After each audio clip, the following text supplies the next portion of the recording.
Gary Lineker, 62, has shared the realities of his luxury Qatar accommodation after he saw an article surface claiming he, alongside Rio Ferdinand and Alex Scott, were staying in Doha apartments costing £2,500 a night.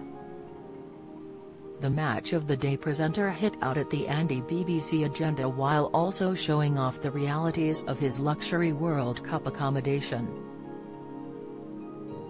Gary has been in Doha leading the BBC's coverage of the Qatar World Cup, with it being reported that he alongside other BBC pundits was staying in luxury apartments.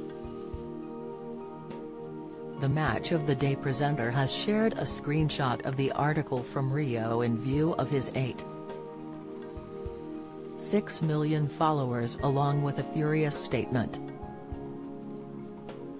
He said, "They just completely make us up.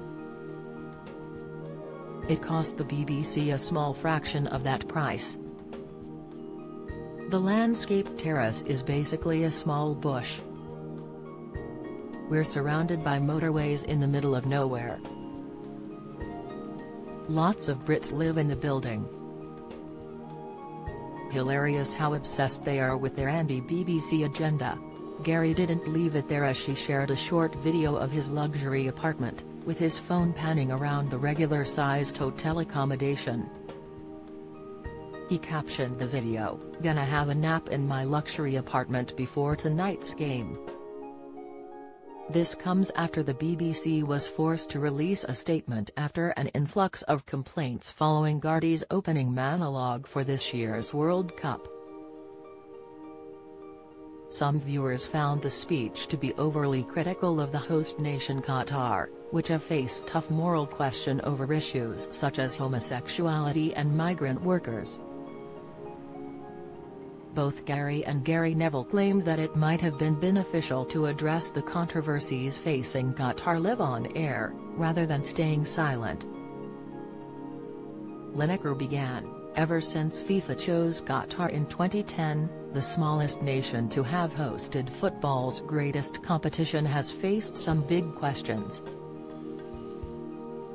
From accusations of corruption in the bidding process to the treatment of migrant workers who built the stadiums, where many lost their lives. Homosexuality is illegal here, women's rights and freedom of expression are in the spotlight. Also, the decision 6 years ago to switch the World Cup from summer to winter. Against that backdrop, there's a tournament to be played. One that will be watched and enjoyed around the world. Stick to football, says FIFA. Well, we will, for a couple of minutes at least." The BBC has since revealed that there were just shy of 1,500 complaints flooded in following the speech, amid claims that it was too tough on Qatar.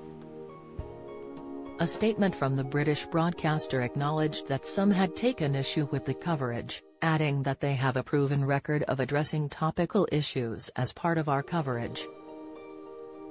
One of the major ethical issues in Qatar has centered around the One Love campaign, which involved 7 European nations planning to wear a rainbow-colored armband in support of LGBTQ+ rights. FIFA urged participants to adopt their own armband campaign instead, which was less explicit in its association with the LGBTQ+ community. England was set to wear the One Love campaign bands but had to pull out at the last minute to FIFA threatening the captains with an immediate yellow card.